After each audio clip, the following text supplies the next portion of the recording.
Hello and welcome to another Mr. Huff and Puff podcast. This one is on energy use.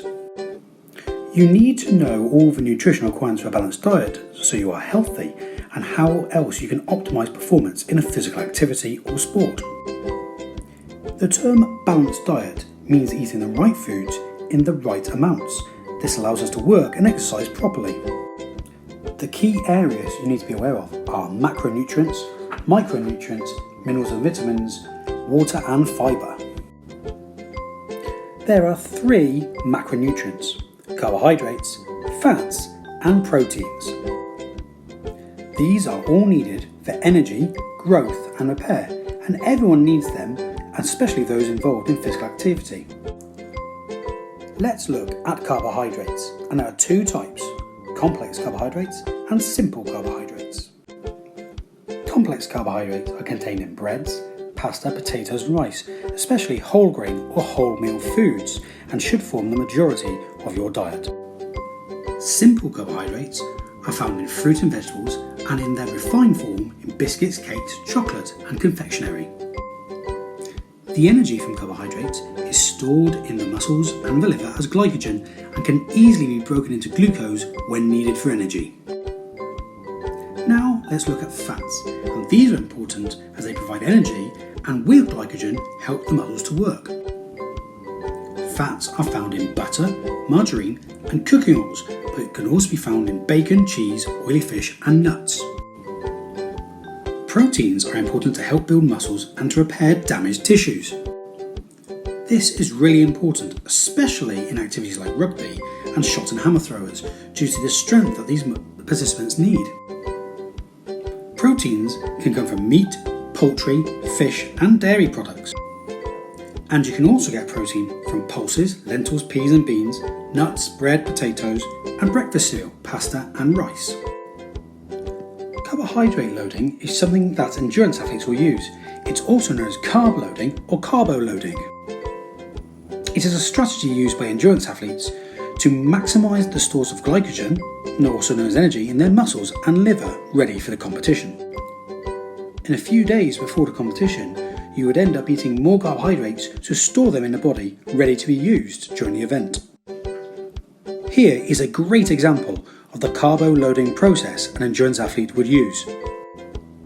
It is important to remember to eat on the day of your race or event as well.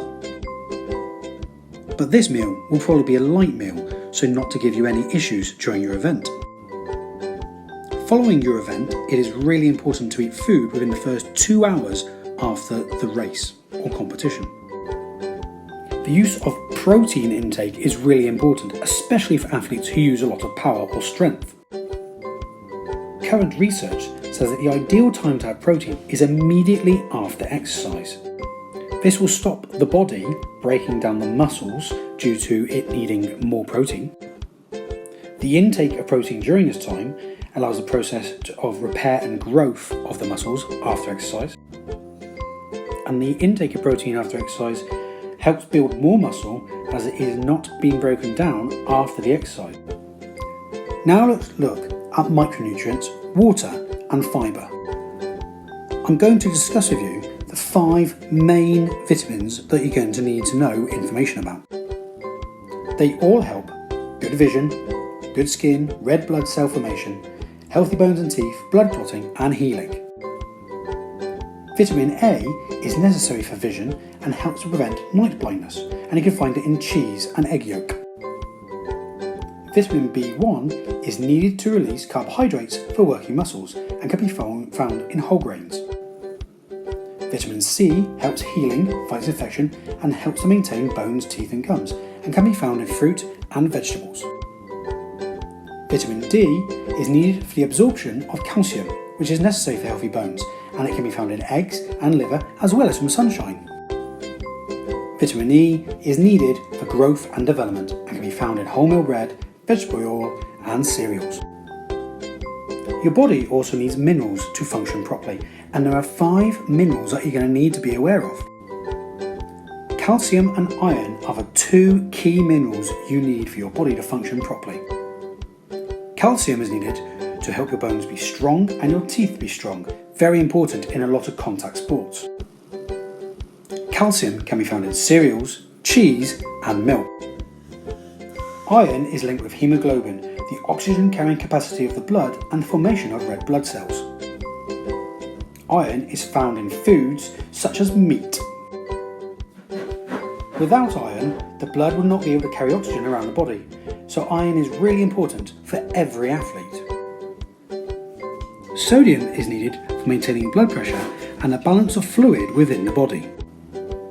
Potassium is required and it helps the balancing of fluids on our bodies and maintaining the correct function of our heart muscle. Zinc is needed to promote healing and cell growth, as well as developing a healthy immune system. All of these vitamins and minerals can also be found in lots of electrolyte sports drinks that are widely available. Water is incredibly important and it accounts for around half of your entire body weight.